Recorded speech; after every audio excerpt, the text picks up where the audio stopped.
Okay. And then Danny, you can take it away whenever you're ready. Okay. I'm going to try sharing content here and hopefully it works. Chris, you can let me know if that indeed does. So in theory, at this point, you should be able to see my slides, and now you should be able to see my slides big. Is that correct? Yes. We are Okay. good. Welcome everybody to this talk. I'm really excited to have everyone here. I can't see you while I am giving my presentation. And so as a result of that, I'm going to be relying on Chris to handle the discussion in the chat. If you have a question you'd like to ask me, you can let Chris know in the chat, and then he'll entertain me to let me know to stop talking so that one of you can ask a question. I am quite comfortable being interrupted in this talk. There's no timing or anything that goes along with it. So if you have questions, feel free to interrupt. If I'm in the middle of an example or something, Chris may wait till the example ends before calling on you. But otherwise, I'm happy to have this as a discussion. I'm also happy to hold the questions to the end if you would prefer to, and engage in sort of a back and forth afterwards once I will be able to see you. And so anyway, thank you so much for coming. I'm a professor of decision sciences here at Carnegie Mellon University, and I'm going to be talking to you today about success in the marketplace of ideas.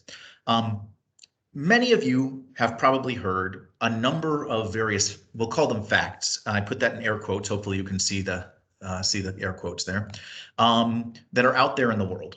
So for example, you may have heard that the Great Wall of China is the only man-made object visible from space.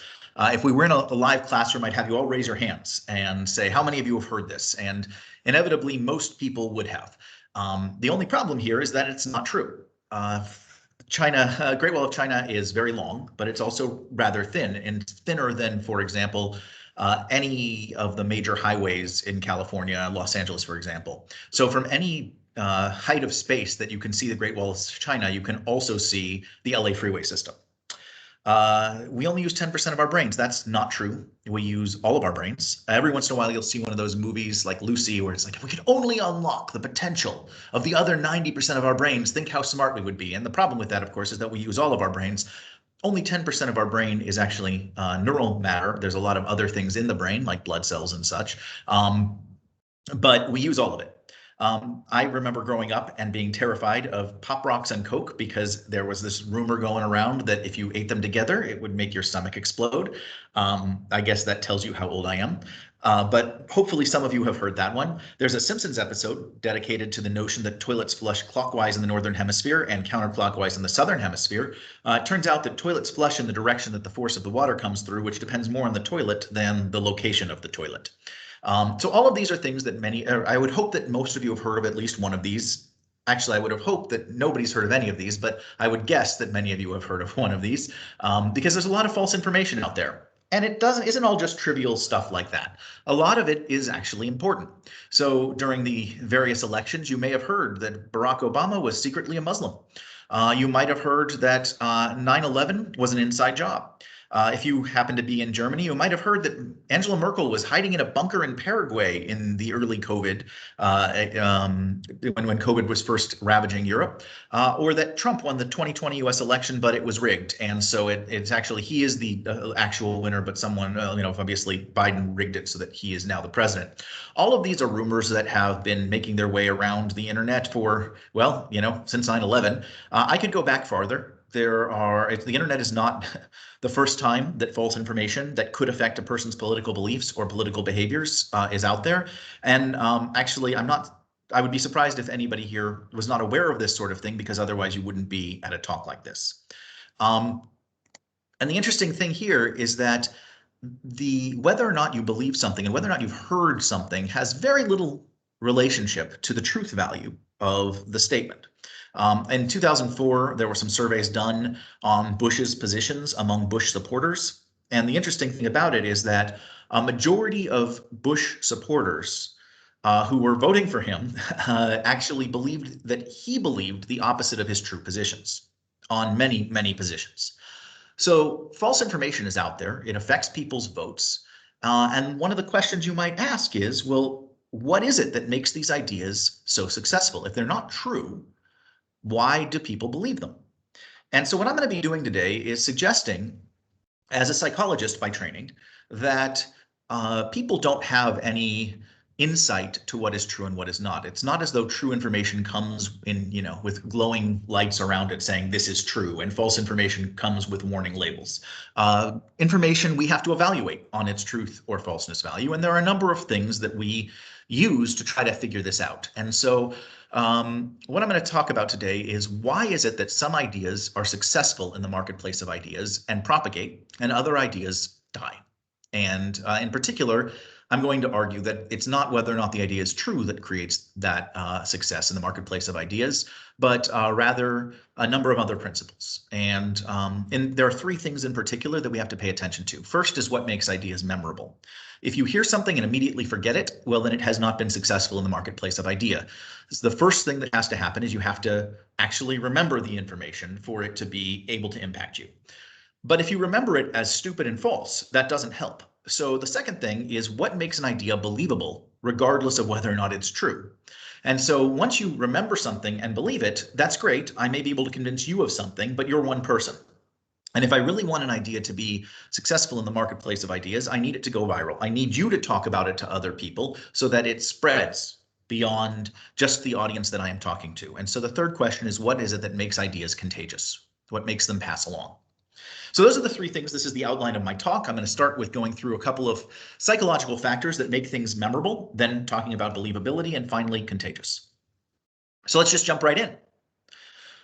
All right. So if this were a live class, what I would do is I'd actually do this as a memory demo. I would give you the list of words on the left, and I'd ask you to remember them as best as possible. And then I would distract you by telling you some hilarious jokes. Those of you who have been exposed to my hilarious jokes are glad that I'm not doing that. But that would be what you do. And then I'd ask you to remember as many of the words as possible. Then I'd repeat the same demo with the words on the right. And what we would find if we were in a live class, I'd ask you to raise your hand if you'd remembered 4 of them, 5 of them, 6 of them. And what you'd start to see by looking around at your peers is that people will remember more words on the right than words on the left. You may ask, what is it about those words on the right that makes them more memorable? And they're all nouns, but the difference is that the word, and they're matched for length. So there's a lot of things that make them left and right similar. But what's different is that the words on the right are more concrete. And what I mean by that is that there is a solid, tangible, concrete, if you will, that's what concrete means, right? It's a solid and tangible item associated with that word. It's hard to imagine justice. It's hard to figure out what talent means. You can't have imagery for solace or faith, but I can imagine a monkey eating a pickle and wiping his mouth with a napkin. It's much more concrete. And because of that, because I can create imagery around it, I can actually remember the information much more effectively. So when you tie ideas to now, when ideas are obviously abstract, but when you tie them to concrete things, that makes them more memorable. And I'm sure you can see this, when you think about things like stories that go viral from what's going on immigration at the border. It's not abstract ideas about migrants coming or migrants being treated poorly. It's a picture of a child being torn from their parent, something very concrete, a single image, very memorable. And so concreteness is really important. There's all sorts of interesting studies on this, both in the psychology literature, like the one I just described, where you just have people memorize concrete versus abstract concepts, but also you can see it more naturally in terms of what makes ideas spread. If you look at oral histories and do an analysis of them, they're very full of concrete actions and have very little abstraction. And even the abstraction is often described in terms of concrete actions. So if you think about things like the Odyssey, which before it was written was passed on from generation of bard to generation of bard orally, they describe things like death as another one bites the dust. If you've ever wondered where that Queen quote comes from, it's from the Odyssey. When a person dies, they fall down and their mouth hits the ground and they bite the dust. And that's a very concrete way of describing death as opposed to the more abstract thing. And if you ever look at these oral histories, all of the abstraction is translated into concreteness. And it may have been that the original oral histories had more abstraction, but over the years it gets forgotten. Now, you can see this applied in more modern settings and with interventions as well. So something like when the New York Transit Authority was worried because people didn't want to ride the subways because they felt they were unsafe, they started with a variety of campaigns saying things like the subways are safe. And they didn't catch on. They had no traction. No one could really remember the ads, and when they did, they didn't resonate with people. And that's because safety is a very abstract concept, even though it's something we care a lot about. But eventually, the New York Transit Authority stumbled on a way of making it more concrete, which was that people tied the notion of safety to gang activity and gang activity to graffiti. And graffiti is something that's very concrete. And so they came up with the slogan, no graffiti, and they spent a lot of time and money getting rid of all the graffiti on the trains. Now, you may say, when we think about safety, like graffiti is pretty low on the list of things that we worry about. I'm much more worried about getting beaten up or mugged or whatever. If there's graffiti, there's graffiti. What does that matter? But the thing is that this phrase, no graffiti, is something that is very concrete. And then I can look at the subway and see that it has no graffiti. And it's very concrete. And so I remember it, and it ties in to the safety notion for me. And this actually was a very effective ad campaign, which got people to actually ride the subways more. Okay, so that's good. That gets people to memorize ideas. But what else is there? Well, the second thing is simplicity. So this is the magical number 7, which gets plus or minus 2. For those of you who have ever studied psychology, you may remember this. Miller came up with this notion that we can keep about 7 things in mind at once, plus or minus 2, depending on if we're distracted or if we're particularly smart. But we can keep 7 things in mind at a time. If you go beyond that, we can't have it all in mind at once. There's a reason that phone numbers are 7 digits. That's because that's what we can keep in mind between when you tell me your number and when I write it down, or these days put it into my phone. And so anytime you go over 7 things, that means that people are going to be losing some of them. So the most viral stories and whatnot all come with about 7 things or fewer, because if you have more than that, things get lost. So let me give you an example of this. Imagine I were doing a public health campaign, and I really wanted to give people information about why certain food is better than others. So I might say a Big Mac has 560 calories and 30 grams of fat and 1,000 grams of sodium, 1.3 grams of cholesterol. Now, all of that is very concrete. It's specific concrete numbers. So in that sense, it's good. But there's just so much information there. And it's really hard to keep it all in mind. And so people will forget all those details. And then they end up with, well, it had calories and fat and stuff, and it becomes an abstract thing, which they forget. Whereas if you create something like a Big Mac is a heart attack on a plate, that message comes across loud and clear and is very simple. It's easy to remember because it's just one thing you have to remember. And so public health campaign that's trying to get people to eat less red meat does better with these sort of secondary type, not secondary, but the second sort of phrasing as opposed to the former. A third thing that makes things very memorable is when they're unexpected. So I'm not going to ruin the endings of these movies. If you have not seen these movies, you need to see these movies. These are excellent movies. But if you have seen these movies, you will know why the endings of these movies are ones that you will never forget. It turns out that when things are very unexpected, they stick in our heads quite well. Now, it's not just movies, of course. We can see this in actual studies. So the classic example of this is known as the Gary story. Gary's a football player who drinks a lot and likes to swear. Last night, he was arrested for drunk driving. When the cops pulled him over, they noted he'd been listening to classical music. Now, this is counter-stereotypical. We don't think of football players who drink and swear a lot listening to classical music, although I'm sure there are plenty who do. But because it is so counterintuitive, when people think about this football playing, drinking, swearing guy, they don't think of classical music. When they hear that, it sticks in their head. They're like, this is not expected, and that stays. And so later, if you test people a week later, what they remember most about this story is that he was listening to classical music when he was pulled over. And they also are most likely, if they're asked to share a detail of the story, that's the thing they're most likely to share. And so having something that is really unexpected can make ideas more memorable. So putting all of this together, there are 3 things I've talked about today that make things memorable. There are many more, of course, but here are 3, we're trying to keep it simple. And so you can keep it concrete, simple, and unexpected. And those 3 things will help you craft a message that'll be memorable. And also identify messages that are going to spread in the marketplace of ideas. So that's memorable, but it's not. So what if I remember it? I remember the usual suspects. I know it's not true. And so we also have to, if we're really going to understand why people believe false information, understand what makes ideas believable. So let's jump into that for a moment. The number one thing that makes something believable is when it's credentialed. And so if you ever get one of those emails that is an urban legend email, like, There's a guy who wakes up in a bathtub full of ice after going to a party. He looks on the mirror. It says in lipstick, call 911 or you will die. If this were a live or this is a live talk, but if this were a in-person talk, I'd ask someone in the crowd to tell me what happens when he calls 911. And inevitably, one of you will remember the story that apparently he had his kidneys harvested. That actually never happened. There's no 911 call anywhere in the country where a person calls because of this situation and has had their kidney harvested. But this was a really viral story in the 90s and early 2000s. Everyone had heard of it. I mean, almost everyone. If you haven't, don't worry about it. You're actually lucky you didn't get this spread to you. But at the end of it, one of the reasons this was so successful is at the end of this email, it said, this is not a scam or out of a science fiction novel. It's real. It's documented. It's confirmable. If you travel or have someone who close to you who travels, be careful. And then it gives you the name of a person, Jerry Mayfield, and tells you what his career is and even gives you a telephone number so you can call him and confirm that this is a real thing.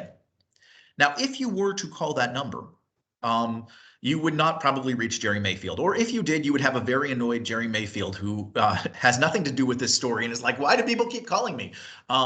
Because this is just a fake name and a fake number, and it's meant to make it believable. Because 90% of the time, the fact that it seems like there's a credential means no one has to actually call. You don't bother to call Jerry Mayfield. The fact that he's willing to testify by putting his number there makes it feel like this must be true.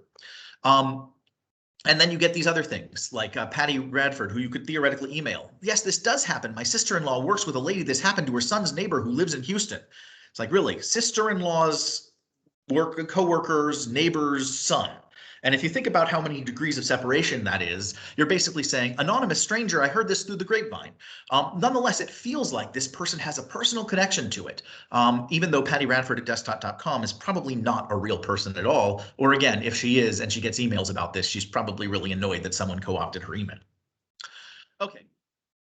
So, of course, all of these things are great, but they're not as good as if you can credential it yourself. So because Patty Radford's all well and good, but if you can look it up yourself and see it yourself, you are the ultimate credential.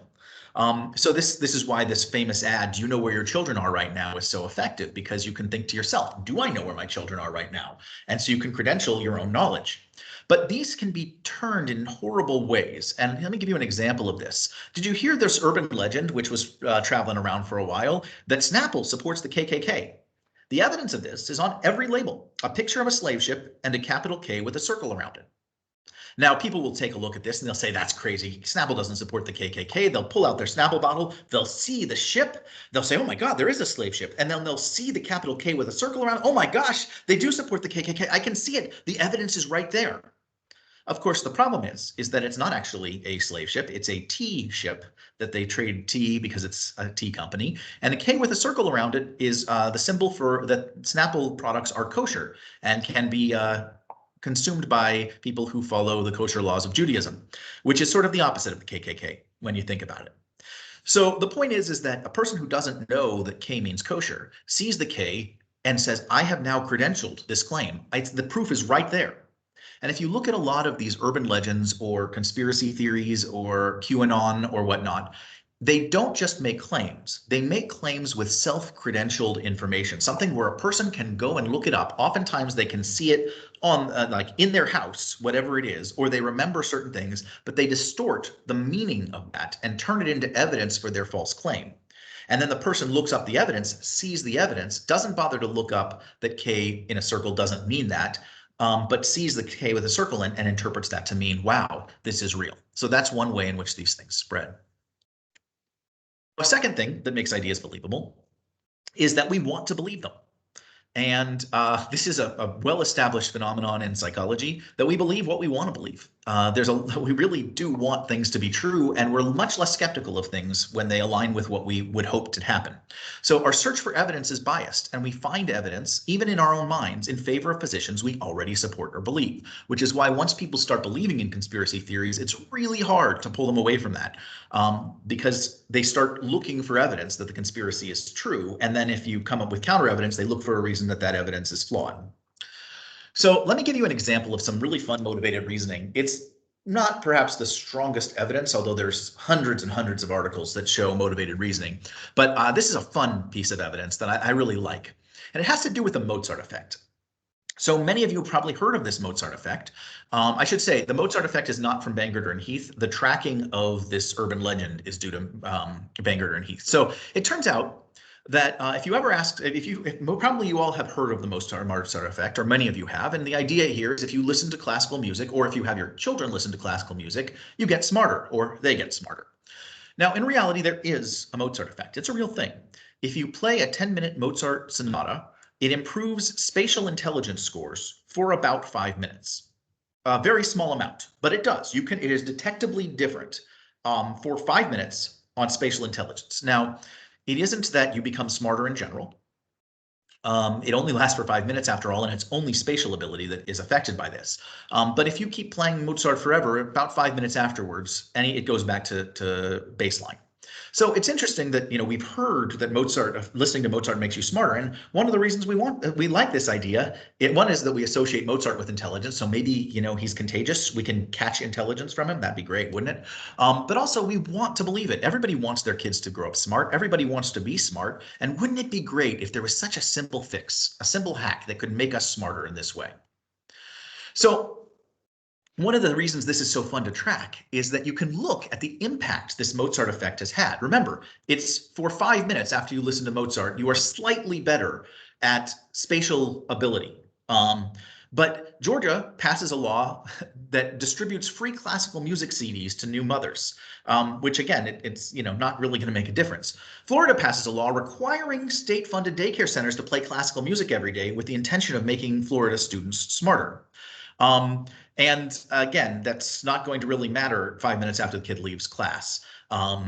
Houston starts playing classical music to prison inmates, which I always find interesting because it's a distortion again from intelligence, which is the where this is spread to, I don't actually know what. I would imagine that I guess the idea is that smarter people are less likely to commit crimes. I don't know. But anyway, it's had this huge effect. But of course, what it really is being badly distorted. And one of the interesting things you can look at is that when things are going poorly in a state and there's no budget to fix it in terms of education, you start seeing more newspaper articles on the Mozart effect. So as teacher salaries start going down, you start seeing more Mozart effect articles. And as student test scores are going down, you start seeing more Mozart effect articles in the communities where this is happening. And the idea here is things are not going well from an educational perspective. We really want a fix. And because we are so desperate for a fix because things aren't going well, we are more likely to believe that just listening to Mozart will solve all of our problems, even though it very much will not. This last thing about believability is closest to home. And I'm going to go into a lot more detail on this one because this is what my research is on. And so this is actually talking about the things that I do in my lab. So fluency is metacognitive. Metacognition is knowing what you know, thinking about how you think, that sort of thing. And one element of metacognition is fluency, which is this feeling of how easy it is to process information. So when something is really close to you, you can see it easily. When something's far away, you cannot. Linguistically, erudite vernacular is harder to understand than simple words. Things that happened months ago are easy to remember, to bring to mind, to retrieve than things that, are harder to remember than things that happened yesterday. We can think about embodied fluency or spatial fluency. These are about how easy it is to use your body or navigate through space. Manhattan is a grid. It's pretty easy to navigate. Boston is a nightmare. No offense to any of you who are from Boston. And so all of these things, no matter what you're doing, there's a sense of this is an easy task or this is a difficult task. And one of the cool things that psychologists have discovered about this is that ease of processing is associated, this sense of fluency is associated with many positive dimensions. And so when things are easy to process, we are more confident in them, we like them more, we think they're more common, we think that the person who developed them is more intelligent, and perhaps most importantly for this talk, we think they're more true. So a bunch of different studies have been done just using very simple stimuli like these. The top one, Osorno is a city in Chile, is easy to read. It's black on white. There's a good figure ground contrast. The font is really straightforward. It's large size and everyone can read it easily. All of the rest are a little less fluent. Abuja is a city in Nigeria, is in cursives and italics, which makes it harder to read. Bucaramanga is a city in Colombia, has figure ground contrast issues, so it's a little harder to read. Nijmegen is a city in the Netherlands. I'm alternating capitals and lowercase, which makes it a little harder to read. In this case, when people are given statements like this and asked which of them are true, they are more likely to believe that the first one is true than any of the others, because it is simply easier to process. And so to that end, people have come up with a lot of ways to make things easier to process, which leads people to believe them more. So here's one example from McGlone's lab, and McGlone and Topvik-Bosch, which is a ironically not fluent name. But in 2006, they noticed that things that rhyme are easier to process. So birds of a feather flock together just flows off the tongue, whereas birds of a feather flock conjointly does not. Woes unite foes, woes unite enemies, life is strife, life is struggle. Some of them are easier to process because they rhyme. And so they ask people, hey, how true is this aphorism that you're hearing? And half of the people get the ones that rhyme and half of the people get the ones that don't.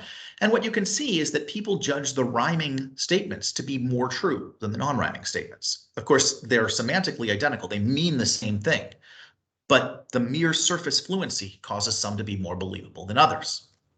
Here's another example. A study from Gordon Bauer. On his way out, it describes a drunk driving accident. And this guy, Sanders, is drunk, and he's going to later get in a car accident. And they're going to give this to psychologists or to undergraduate students who are simulated jurors. And so in one case, they're described, on his way out, Sanders staggered against a serving table, knocking a bowl to the floor. So half of the people see that. The other half of the people see, on his way out, Sanders staggered against a serving table, knocking a bowl of guacamole dip to the floor and splattering the guacamole on the white shag carpet. Now, the goal here is to identify whether or not Sanders was drunk and whether or not he should be serving or his fines and penalties for drunk driving should be higher or lower. And you really don't learn anything more about his drunken state by whether or not the bowl that he knocked into was full of guacamole dip and whether or not that guacamole dip fell onto a shag carpet that's white and spoiled it. In either case, Sanders is drunk and knocks over the bowl. It's just in one case, the bowl happens to have guacamole dip. Nonetheless, people judge Sanders to be more guilty and to owe more in terms of restitution when they've been described in terms of the guacamole dip. And the reason is because it's easier to imagine this scene of knocking over the guacamole onto the shag carpet. And then you have this image of this, going back to imagery and concreteness. You have this image of this green guacamole all over this white shag carpet and ruining it and all of that. And it makes it so concrete and so salient to you that you then judge Sanders as being more guilty. So fluency creates this sense of belief that this is a problem. Let's take it into the real world. This is a flu vaccine myth. As far as I know, this has not yet been replicated with COVID vaccines, but I would give large amounts of money on a bet that this would replicate for COVID vaccines.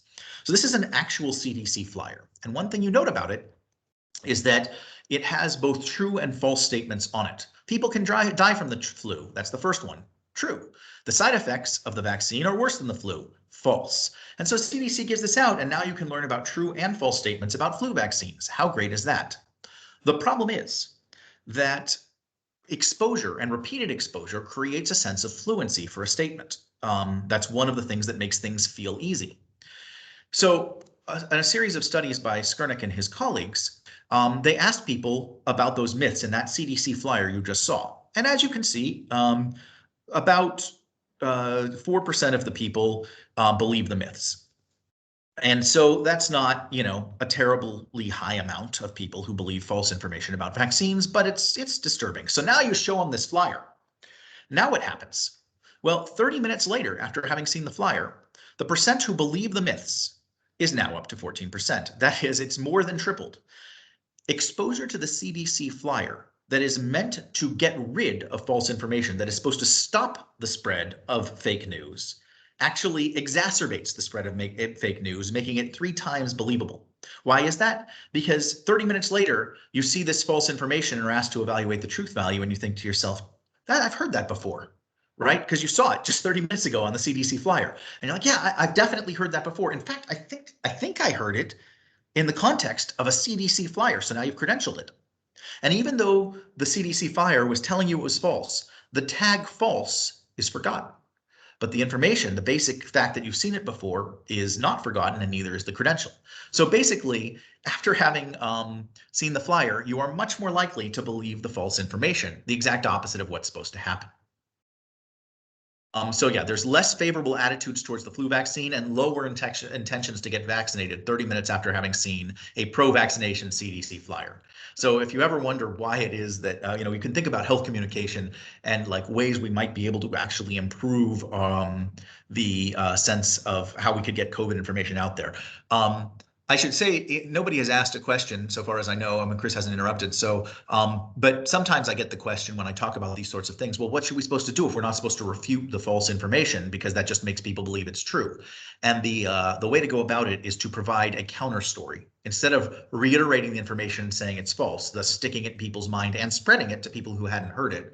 You don't even mention the false information. You give an alternative account. For example, if a report comes out that McDonald's meat is made of rats, like someone's saying, oh yeah, there's rat meat, that's what they make McDonald's burgers out of. McDonald's does not want to say our burgers are not made of rat meat, because then you've just associated McDonald's with rat meat. Instead, what they should come out with is McDonald's burgers are 100% beef.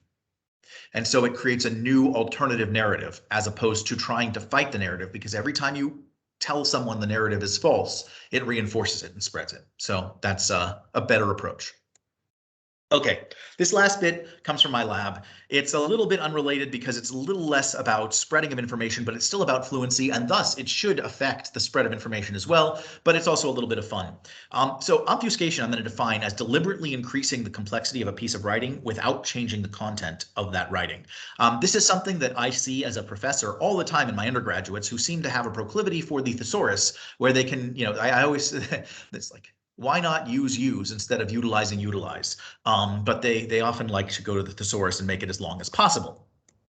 And in fact, others have noticed this happens, especially in academic contexts, but around the world. Suppose you observe that children cry when they fall down, says Dave Barry. You should write, methodological observation of the sociometrical behavior tendencies of prematurated isolates indicates a causal relationship exists between groundward tropism and lacrimatory or crying behavior forms. And according to Barry, if you could keep this up for 50 or 60 pages, you can get a government grant. But can you? Does this work? So we're going to actually test this empirically. What we're going to do is we're going to take normal strings of text. We're going to replace the nouns, verbs, and adjectives with their longest thesaurus entry. So we're going to keep the content the same, but we're going to make it harder to read. And this is a thing that a lot of people actually do. We're not going to replace if the original word is longest. If they're equal length, we choose the highest alphabetically, and we will do some minor modification to make sure it's grammatical. So changing a to an, etc. But what we're doing here is we don't want our biases of what's going to happen to influence, because I can easily make a worse statement if I'm getting to edit it, or a better statement if I'm editing it. So we use an algorithmic approach instead. So what we're going to do is we're going to have 3 levels of obfuscation. Some of the subjects are going to see just the original text that we got from online. Some of this, and I should say, well, yeah, I'll tell you where I get them in a moment. Some of them are going to see some obfuscation, which is every 3rd word is obfuscated, and some are going to see high obfuscation, every word, to see how much these different levels of making things harder to read will affect things. And finally, I'm going to have 2 levels of quality, good essays and bad essays. The idea here is that it may be that a good essay is made worse if you make it harder to understand, but it also can obscure how bad a bad essay is and so make it better. And the idea here is that a lot of content is very hard to understand, and does that help or hinder its spread and believability?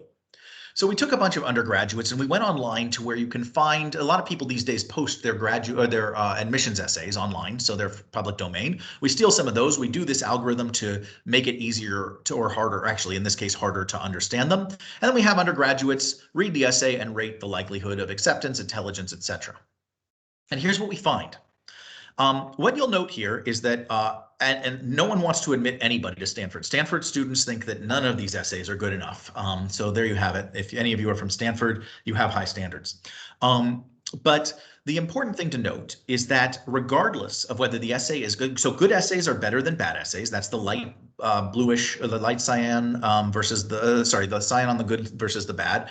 The good essays are better than the bad essays. They are less likely to not admit, I guess, or they're less confident in their decision not to admit.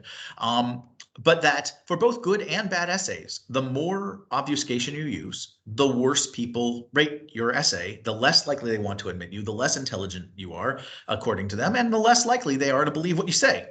So that's, of course, nice. But one thing you could say is, well, wait a minute, you use this algorithmic process where you took the thesaurus. Maybe you used words wrong. I mean, it's the thesaurus doesn't know, so maybe you got that wrong. Okay, well, we can control for the incorrect usage of words. And the way we can do that is to take translators who have made different decisions about translation. So we're going to take Descartes' Meditation 5. It has multiple translations. And we're going to have some that are easy translations where the average word length is shorter than others that have longer translations. And so that's one way we're going to do it. We're also going to control for priors, because it could be that if you think the person is not very smart or not very competent, then you're not willing to give them the benefit of the doubt. It's like, this is hard to read, and the person is just some high school student. I don't believe them. But if the person is supposed to be smart, then the use of these long words may sort of reinforce that. Look how smart this person is. They know these long words. So we're going to give half the people an expectation that this person's smart by telling them it's from Descartes. And the other half of the people will not get an expectation that the person is smart and just see how they react. So we have a bunch of undergraduates. There's two levels of obfuscation, easy versus hard, and there's two levels of attribution, Descartes versus anonymous. And the first thing to note here is that it is good to be Descartes, because regardless of anything else, this is the same exact text, but telling them it came from Descartes makes people think that the content is smarter than if they think it's anonymous. So that's branding for you, branding 101. People think the same text is smarter if it came from someone they know is smart than if it didn't. But that's not what we're looking at today. Today, we're going to be looking at this easy, hard thing. And what you can see is that people think it's even smarter when it comes from an easy translation than a hard translation. And that's true regardless of whether or not you're Descartes. So even Descartes benefits from using easier words and easier grammatical structures, because it's more fluent, and so people trust it more.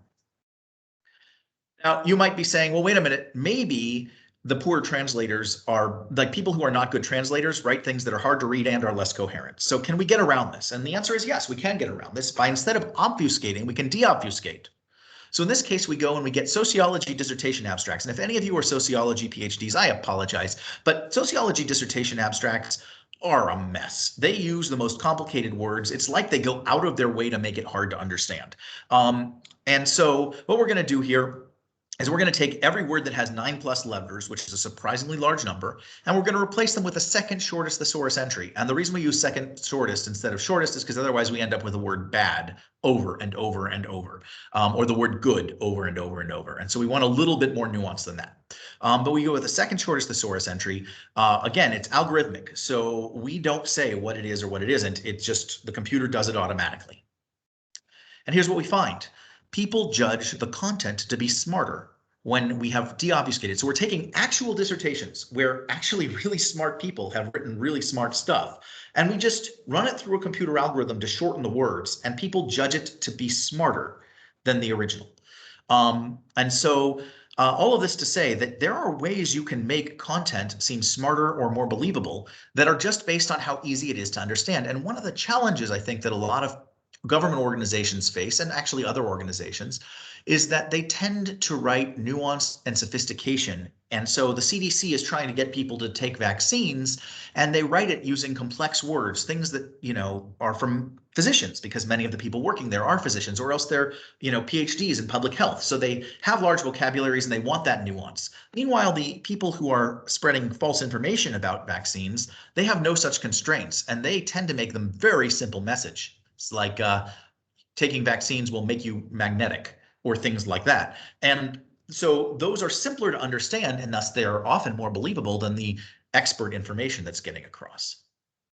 So for those of you who are interested in how to get true information around, there are a couple things you can pay attention to: vivid imagery and tangibility, stories, anecdotes, and metaphors, catchphrases and mnemonics. So we talked about the vivid imagery in terms of, we talked about the guacamole. The stories and anecdotes make things stick in mind more because they're easy.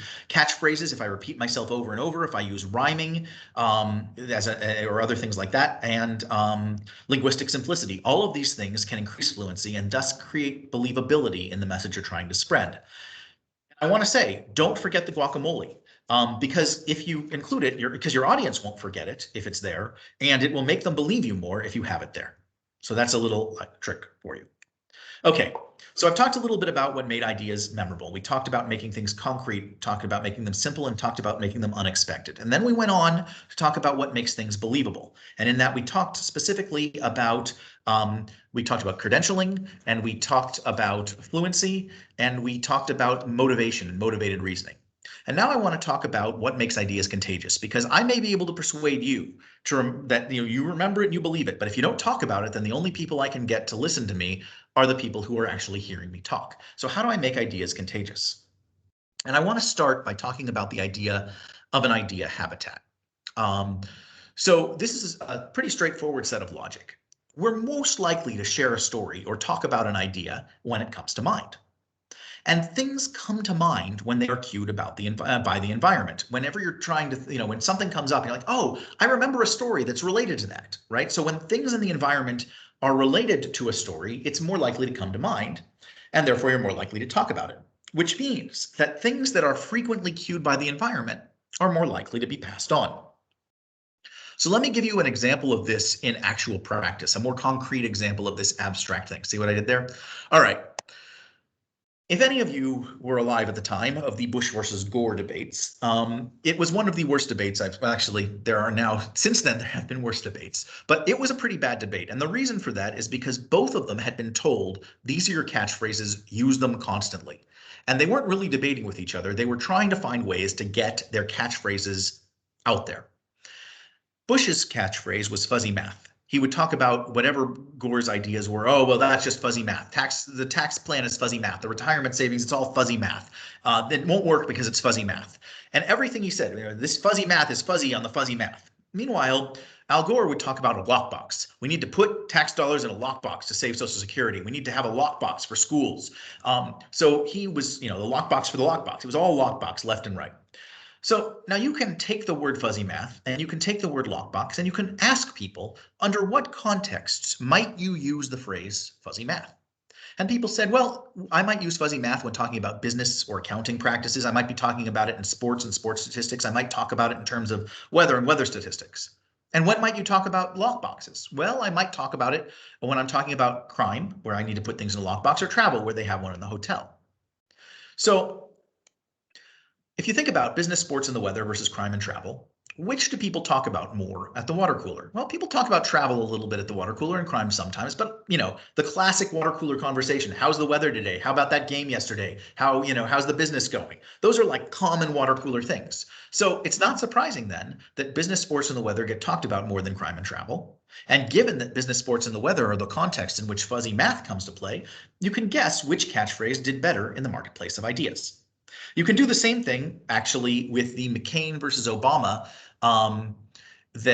notion, because many of you probably remember Obama's catchphrase, which was "Change you can believe in." If this were this were an in-person, I would have you raise your hand and tell me what they were. Change we can believe in. Many people can't remember McCain's. McCain's was country first. And the thing about it is, if you think about, if I were to ask you, come up with as many contexts in which you can believe in, you can talk about change we can believe in. It's like everything. Right? Oh yeah, sports. I wish we had a different quarterback. That's change I could believe in. Oh man, it's so cold outside. I wish the weather would get better. That's change I can believe in. No matter what it is, you can talk about change you can believe in for basically anything. Where can you talk about country first? You can talk about it with patriotism and possibly with music, depending on what your music taste is. And so, it's not surprising that everyone remembers change you can believe in, and no one can think about country first. Right. So that's about idea habitats and trying to create ideas that connect to many different habitats. So when people are in those idea information habitats, they're more likely to be primed with certain ideas, which makes them talk about the ideas you want. The second thing that makes ideas contagious is human interests. Okay, look, nobody here is going to be surprised that we are inherently social creatures who like to talk about other people and tell stories. It's called gossip. There's a reason that there are gossip magazines. There's a reason that human interest works so well. There's a reason that people, spread slander and good stories too about their neighbors and rivals. When there's humans involved, we are inherently interested. I have this picture of Jared from Subway. For reasons that I'm not entirely clear on, he has become sort of the poster child of human stories. His idea was that he lost 100 pounds plus by eating nothing but Subway sandwiches. And so Subway made him his spokesperson, and people were just really intrigued by that story. And people were wandering around talking about, you hear about this guy who ate nothing but Subway sandwiches and lost all this weight? Later, Jared became a less good spokesmodel. He got in trouble with the law for various things that he engaged in, which we're not going to go into today. But at the time, he really revitalized Subway. And it was because it was this story that captured human interest and people wanted to talk about. And in general, if you listen to stories that are really effective, it's not so much if you listen to false information like vaccines cause autism, which it doesn't, vaccines don't cause autism, but you always have the story of person X's child got the vaccine and then 2 weeks later was diagnosed with autism. There's actually some good evidence to suggest that the reason that people believe that autism and vaccines are linked is because if you're going to see autism symptoms, they happen at a particular stage of development. And that stage of development happens to be right after vaccines are given. That's the timing of vaccines. Those symptoms would occur even if you hadn't gotten the vaccine.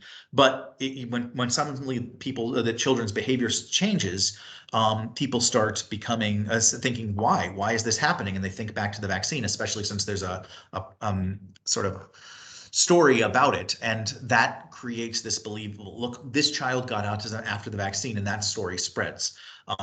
So there's all sorts of other problems with that link, but that's the reason that spreads so much. Okay, the last thing that makes ideas contagious is emotion. People like to talk about things that are highly emotional. So a great example of this is with mad cow disease. If I ask you to describe bovine spongiform encephalopathy, which in addition to being disfluent as a statement, so it's not going to be as believable, is also very clinical. So what do I think about? Oh, I think that there's cows who are sick.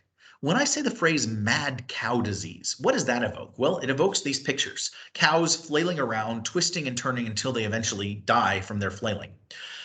It turns out that these two labels strongly impact how emotionally people feel about mad cow disease. And it turns out that you can look at, first of all, people are much more likely to write about mad cow. Journalists like to talk about mad cow disease more than twice as often as they talk about bovine spongiform encephalopathy. But what's also interesting is you can look at where articles that have the phrase mad cow appear and subsequent beef consumption in those areas. And you can look at the same for bovine spongiform encephalopathy. Now, in both cases, when there's description of this disease, beef consumption goes down because people are worried that they might catch this disease and they might have the disease, Jakob something or other disease, which is what the human form of it. And so it's not surprising that when the press talks about mad cow disease outbreaks, that humans are less likely to eat beef. It's a scary thing.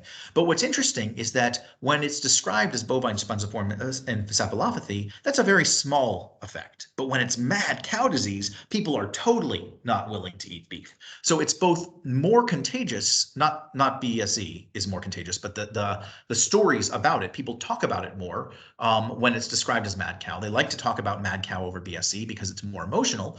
And also it affects behavior more.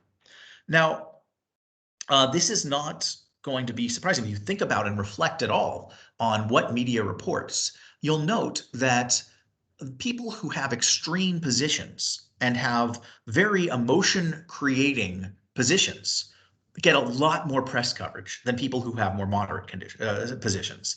They talk about the silent majority in the middle. But there are people who are out there who will state really extreme things that really provoke strong negative emotions from people who hear them. Those are guaranteed to get a lot of media coverage and a lot of likes and clicks and forwards, because we like talking about things that are highly emotional. And when we hear really out there ideas, that really pushes us. So this is one of the marches towards extremity that we're seeing right now, is because these ideas may not actually be more prevalent, but they are talked about more, which gives them outsized influence relative to the number of people who hold them. Okay. So today's talk, I talked about what makes ideas memorable, and I said that concrete, simple, and unexpected things are memorable. I asked what makes things believable, credentialed, that people, you can credential them and see that there's potential fact behind them, even if that's false fact, that they're desirable, we want to believe them, and that they're fluent. And one way to make them fluent is by repeating them a lot, which you may note this slide is doing, repeating things I've said before. And what makes things contagious? Well, if they come in a habitat that connects to many other things, and if they are of human interest, and if they're emotional. So if you want your ideas to spread in the marketplace of ideas, I would suggest that you make them concrete and simple and fluent and emotional with links to many habitats and full of human interest stories. And you may know that today in my talk, I have been using it's been peppered with examples of things that are concrete and simple and emotional and fluent and a lot of human interest stories and referencing a larger way of habitats. That wasn't an accident, right? You're going to remember mad cows and guacamole and fuzzy math, and maybe even talk to other people about those things, which is why this talk will be more successful in the marketplace of ideas than it otherwise might have been. Now, that's if you're trying to spread your ideas, but it also explains why some of these false ideas, this fake news, if you will, propagate so much through society, is because they have these characteristics. And these characteristics are maybe things that people can look out for to detect when they may be susceptible to remembering, believing, and talking about fake news. So the conclusions I have before we get to sort of the discussion is that some ideas spread and other ideas die. And whether they spread or die isn't necessarily related to how true they are. We would like them to be. That's sort of the Socratic ideal, if you will, that eventually the things that are true will win out. But that's not actually the case. Human psychology doesn't necessarily give us insight into what's true and what's false. But understanding the factors that do propagate ideas to the marketplace of ideas can help you make sure your ideas are the ones that spread. And my goal here is a more educated population with a truer set of beliefs. And on that note, off, I'm just going to give a slight amount of shameless self-promotion. Maybe not entirely shameless. I am a little bit ashamed of this, but I think it's still potentially useful. For those of you who are interested in psychology that I talked about and would like to learn more about the intuitions of psychology in an accessible way, I have a comic book guide to psychology. You can call it an intro psych textbook that's a graphic novel, but it is both funny and easily accessible to people who have no psychology background and will give you in a couple of hours many of the major insights of psychology so that you can apply them in your daily life. For those of you who are interested more in political psychology and trying to understand what psychology has to say about democracy and why democracy does and doesn't work, and how to make democracy work more effectively based on what we know about human psychology, I have another book called Democracy Despite Itself. Both are available on Amazon, and you should feel free to get them if you would like, and pass them on, give them to your friends, give them to your enemies, or buy them for your enemies, but don't give them to them so that they feel bad about it, and buy them for everyone you know or that might like these things. So apologies for the shameless self-promotion. My name is Danny Oppenheimer. That's what they are. And now I will try to log out of that sharing of content. Is it still sharing my screen, Chris?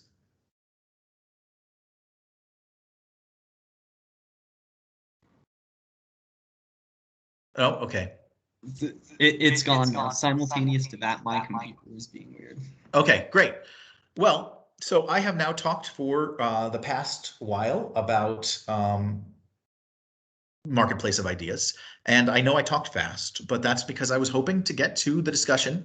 I am here as a person who knows quite a bit about marketplace of ideas and what makes ideas spread, and I'm happy to talk to you all about them. I'm also happy to talk about psychology more general or other issues in democracy and psychology more generally.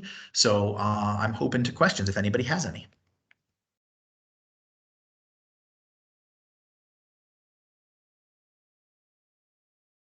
And if you don't, I will continue to tell terrible jokes until you actually ask a question. Quickly, Laura Kirk with the GEC. I attended NYU's Computational Disinfo Symposium, I think 2 weeks back. And one presenter talked about the concept of the liar's dilemma, so that the more things can be easily faked in an online world, the more likely people are to believe that everything is fake. And it's also easier for actors to deny things are fake, even if they aren't. I'm kind of curious how will psychology change at all, given that we live in a world of mass media, where anything can be said a million different ways? Yeah, I mean, I think that's a really interesting question. when you think about things from a psychological perspective, there are certain strategies that people use to detect truth versus falsehood. And one of the things that people do is they change their strategy based on the environment that they're in. So in environments where a lot of the information is false, people react differently to information than when a lot of the information is true. So I spent a lot of time today talking about how fluency creates beliefs that something is more true. And that statement is, that finding is very robust, but there are exceptions to it. And one exception to it is when you bring people into an artificial lab environment and you pair things that are fluent with falsehood repeatedly, over and over. After a half an hour of that, so there's some work by Petty and Brignol, and another set of work by a guy named Unkelbach, that both show the same basic thing, which is that when people start to associate having seen something before with falsehood rather than with truth, then they start to use fluency as a cue to falsehood. That is, in environments where if I've heard it before, it's probably false, people pay attention, like use fluency as a cue towards falsehood. In environments where I've heard it before, it's probably true, people use fluency as a signal to truth. In the real world, most of the things we talk about are fairly true. Like if I say, oh, it's raining outside, I'm unlikely to say that if it's not raining outside. If I say I'm hungry, you can count I'm probably hungry. You know, whatever I say, most of the things I say are true. And most of the things, I mean, maybe I don't know everything, and I don't, but you know, a good chunk of what we say, a huge percentage of it are true. So we come to associate having heard things before with truth. As a higher percentage of the information on the internet becomes false, we may, when we are in internet environments, start to learn to just distrust anything we see on the internet. But we are good at discriminating between environments for which information is reliable and when it's not. Or I shouldn't say we're good at it, because we tend to overtrust everything, but at least right now we do. But to the extent that you get put into an information where you're constantly exposed to deception, you can discriminate between being in that environment and being in a more helpful and facilitatory environment. So I guess the answer I would say is that I don't expect psychology as a whole to change much based on these information ecologies, but I can imagine that should the information ecologies sort of pass that tipping point where nothing on a certain website is reliable, and to the extent that people recognize that, they're just going to stop believing everything from that environment. And you see this actually, like I know plenty of liberals who, if they see that the source is Fox News, immediately disbelieve it. And I know plenty of conservatives who, if they see that the source is, say, Huffington Post, immediately disbelieve it. They don't even have to read the headline. It's because they assume that everything from that information environment is going to be false. And so it's not that people will just stop believing everything, but that they will, if they believe that a particular source is unreliable, just stop believing everything from that. Does that answer the question? It does. That's super helpful, and a bit more, I think, hopeful of an answer than I was expecting. So thank you. Good. If you want, I can give much less helpful examples. Just go on a tangent about squirrel migration patterns or something. Oh, no, sorry, I said hopeful. It's like a more positive outlook than I was expecting. No, I'm just giving you a hard time.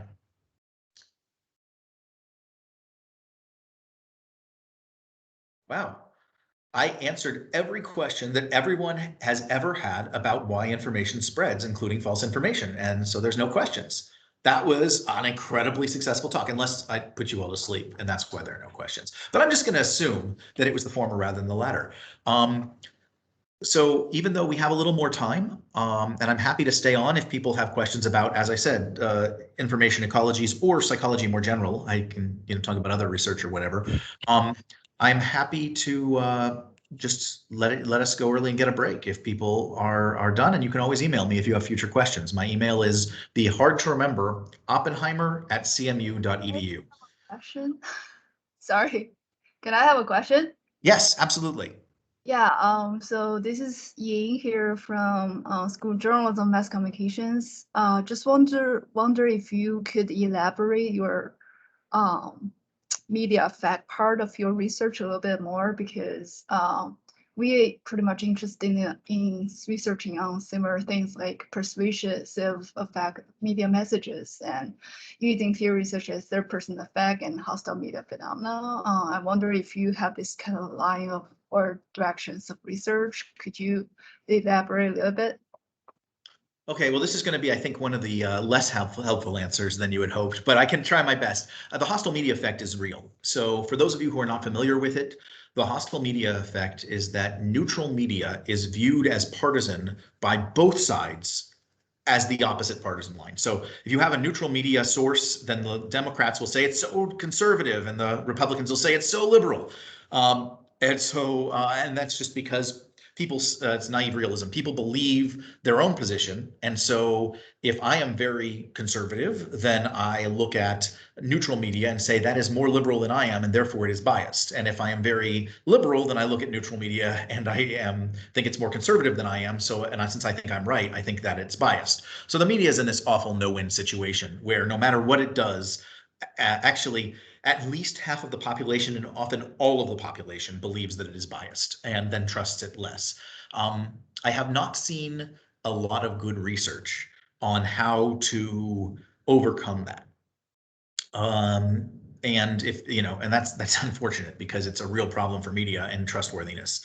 I will say this, that I have a line of research that is not completed yet. So take it for what it's worth. It's just preliminary and you shouldn't trust it as truth. Of course, now that you know about like those CDC guidelines, me telling you about it, even with the caveat that it may not be true, you'll come away thinking that it is. So there you have it.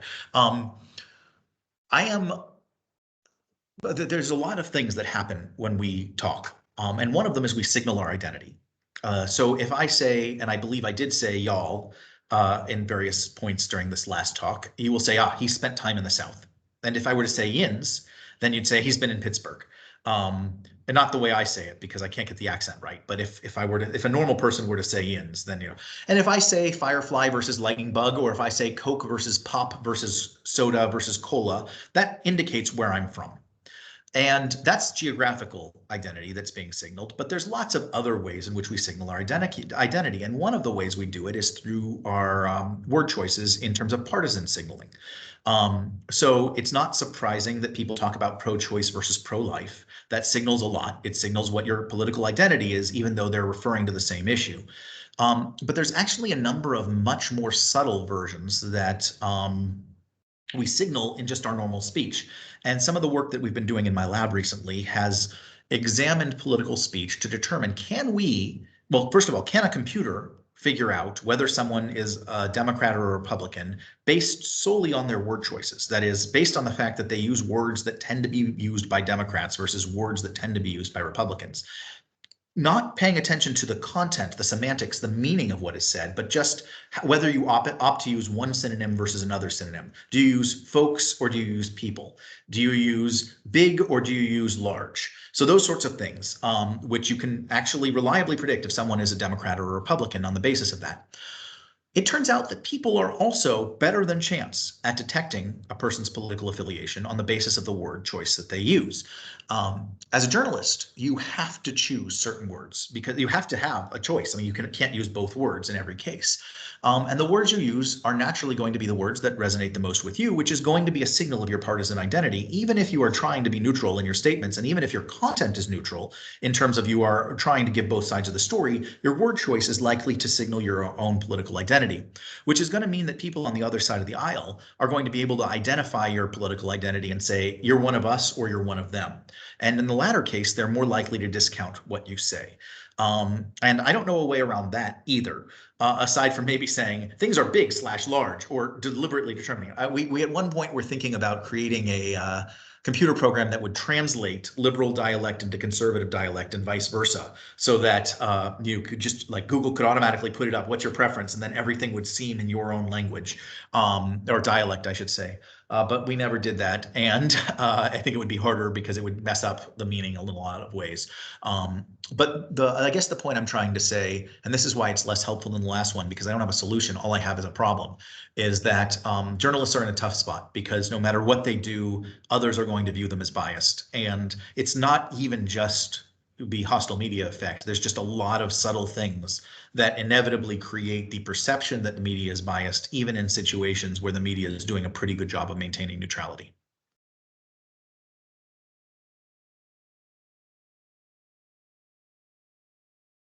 I think Izzy Grasso has a hand up. I'm new to this software program, so I think that's correct. Yes. So I was thinking about when you were talking about this link between the common age of autism diagnoses and vaccines, and that could be why people are thinking there's a causal relationship. And I was wondering,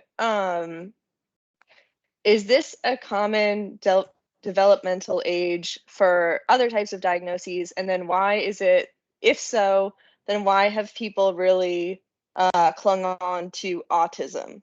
Like, is it just that that happens to be the thing at that age, or are there many other, is it developmental age in which you screen for many things and autism is one of many, and there's something particular about people's perceptions around autism? And I guess I have one reason why I'm thinking about this is I've heard that a lot, and I'm autistic. And then when I tell people I'm autistic, when they're afraid of vaccines causing autism, you can see them get very uncomfortable because they're like, oh, well, that's great. That's not bad. And it's like, you clearly think it is bad.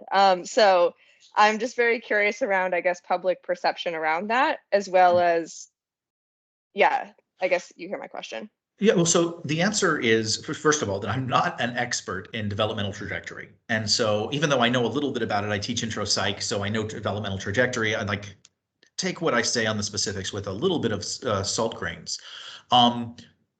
There are many things that happen at the same time as you would start developing symptoms of autism, right? So development is interesting. There's a lot of interesting cognitive and social development things that happen, like childhood. For those of you who have children, I don't, but for those of you who have children, you'll know, like every week something new. Your child is always coming up with new things. So it is definitely the case that at around the time that autism symptoms are developing, so are other things.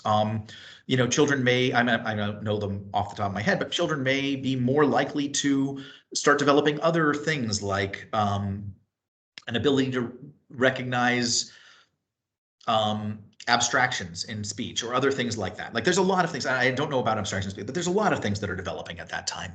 But there are a couple of things in particular that I think make autism specifically focused on.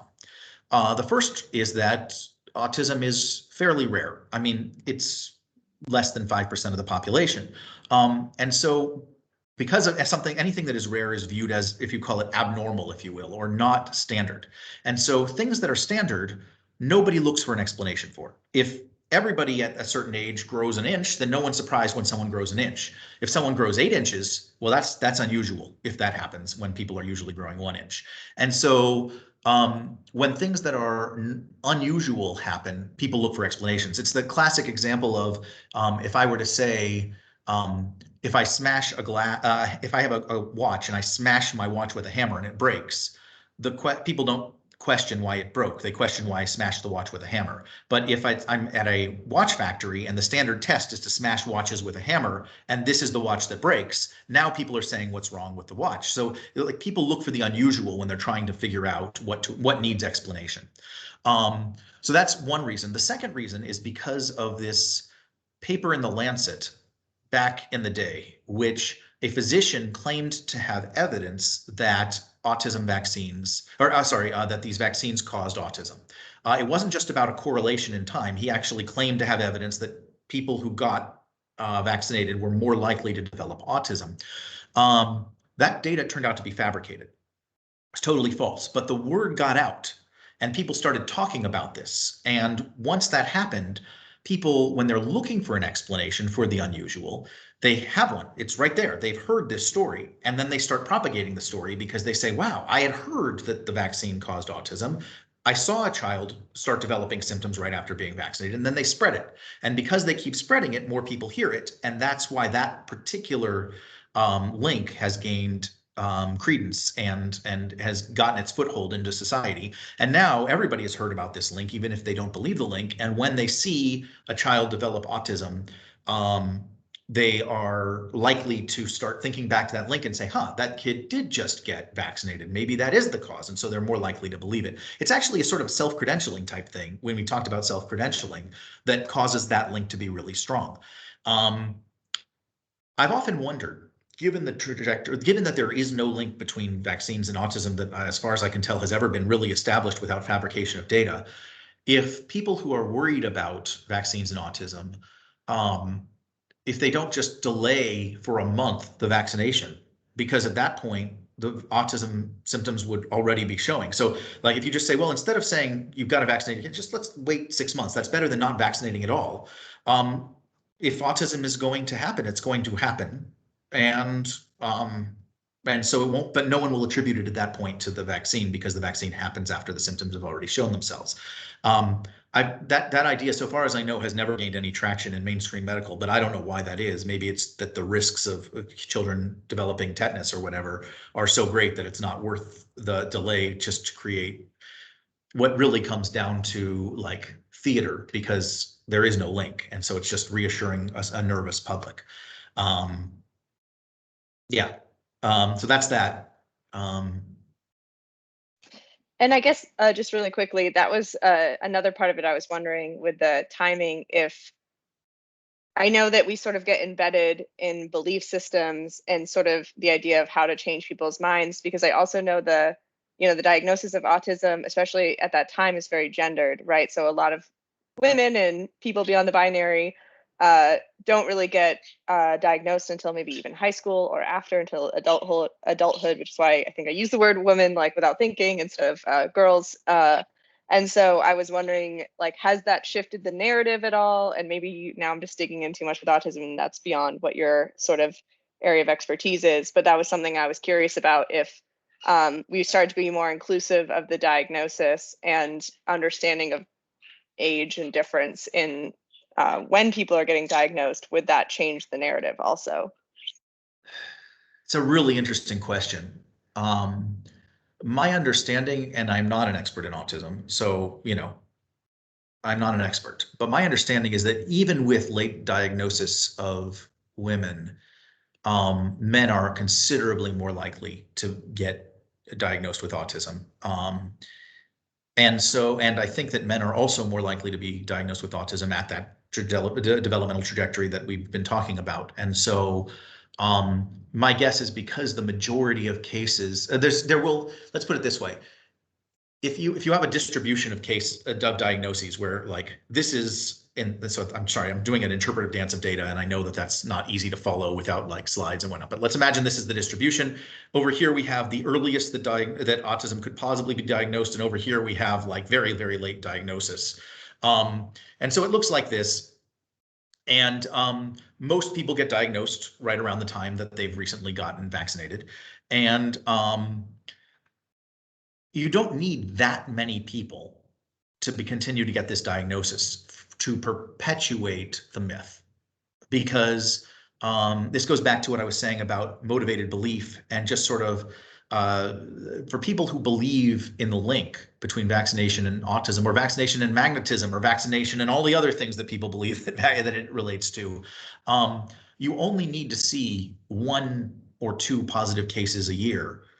But when I say positive cases, I mean cases where it looks like it might be there, to to be like, yeah, see, I told you, it's there, it is. People don't think in statistics, people think in anecdotes.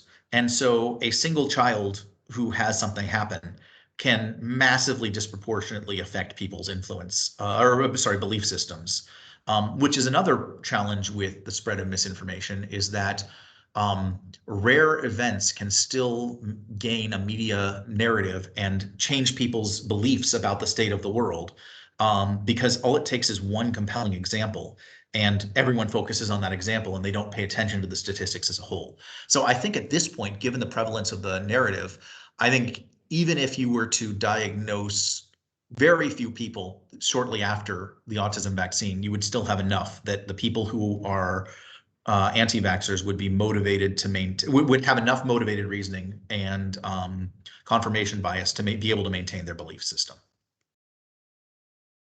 Thank you. I have one last question and then I'll stop dominating your time. But this is completely unrelated. I was thinking, I guess not completely, but I'm thinking about when you're talking about a more successful way to change someone's mind, and you use the CDC flyer example, and you said, provide a counter anecdote. Do you, I guess, can you talk more about how successful that is once someone is sort of ingrained in a belief system and strategies around that?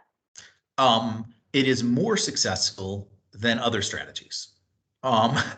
So it's not about like how successful if you were, I mean, going back to the McDonald's idea, I don't know why I'm so fixated on McDonald's, but if McDonald's were to go out there and be like, recent stories have reported that McDonald's has rat meat in its burgers. That is categorically false. We deny there's no rat meat in our burgers. Everybody's going to come away remembering rat meat in McDonald's. And even if they don't really believe it, there's going to be an implicit association in their minds that has been established. If you come away saying 100% beef, then when people walk into, if you can create the associate, so psychology, this is taking a step back, but psychology, one of the big things that happens in psychology is association, mere associationism sometimes. So if you see A paired with B, and then you see A paired with B, and you see A paired with B, eventually when you see A, you think of B. Classic example is Pavlov's dogs. They give them meat powder and they ring a bell and they give them meat powder. They give them they ring a bell and give them meat powder. They give them They ring a bell and give them meat powder. And after a number of times of doing this, merely ringing a bell causes the dog to start salivating because they just start thinking about anticipating the meat powder. And the same is true. It doesn't have to be about salivation. It's about ideas too. And so a lot of clinical psychology is about training you to associate in everyday events with more healthy cognitions. A lot of education is about training you to have the right association when, like if you're doing athletic training, it's about responding in a certain way to a certain prompt, automatically, implicitly, etc. And so this associationism thing is really important. And so if I'm McDonald's, what I want is for people to have an association. The first thing they think about with McDonald's is 100% beef. And so if I just keep repeating McDonald's 100% beef, eventually, as long as there aren't a lot of people out there constantly repeating McDonald's and rat meat, people will start associating McDonald's with beef, and that will be the dominant thought when people go into a McDonald's, which basically creates, what you want is when you're in the idea habitat of a McDonald's to think of beef, not rat meat, so that people will actually order the food. And so I think the same is true across a wide array of things. And it is remarkable to me how rarely people adopt this strategy. People really feel strongly about disputing falsehoods, that they just want to say this is false. It's almost a moral belief that you have to say this is false, as opposed to simply ignoring it and giving the alternate truth. Not the alternate truth, that sounds like alternate facts. It's not the right phrasing for what I want to say, but giving the truth as an alternate narrative. And I think actually it would have been very interesting to see. I mean, I watch this happen all the time on both the left and the right as they counter each other's narratives by acknowledging the other narrative. And it I think backfires quite spectacularly most of the time.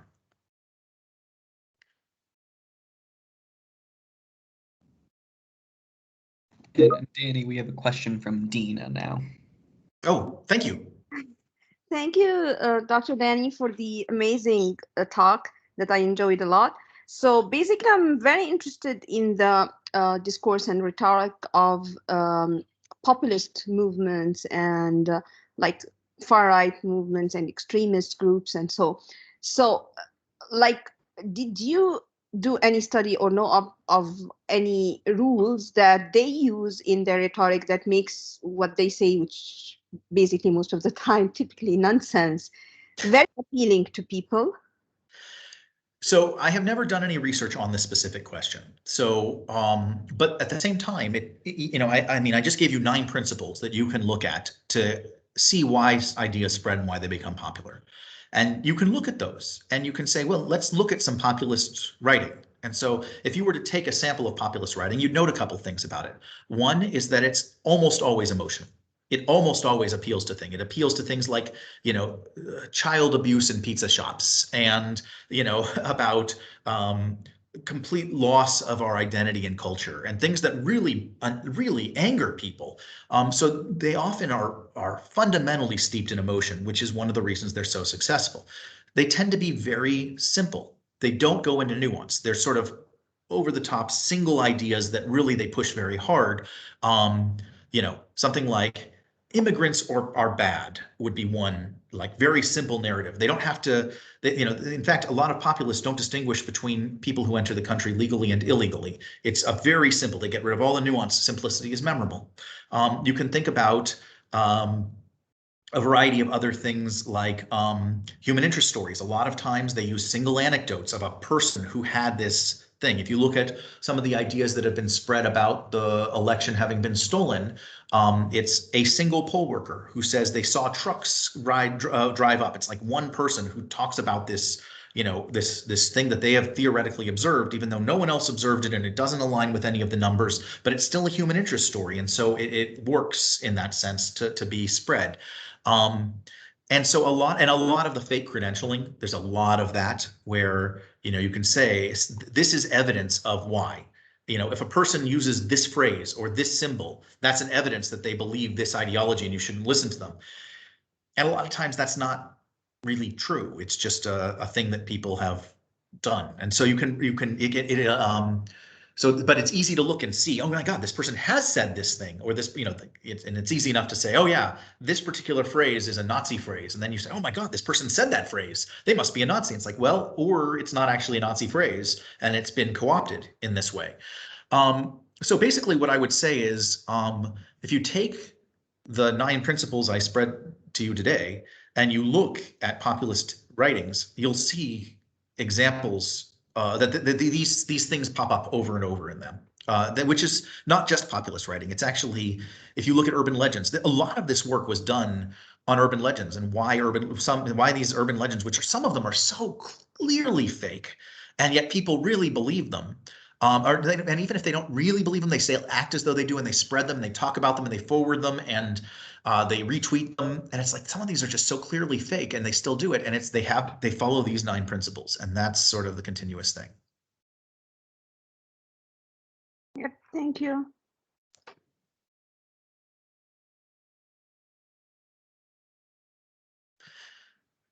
Well, I'd like to thank all of you for a very interesting discussion. And I'm excited that you're all so interested in solving these problems that are these are really big problems for society. And the fact that we have, such engaged and motivated people working on them is only a good thing. So thank you so much for having attended the talk. And I wish you all the best of summers.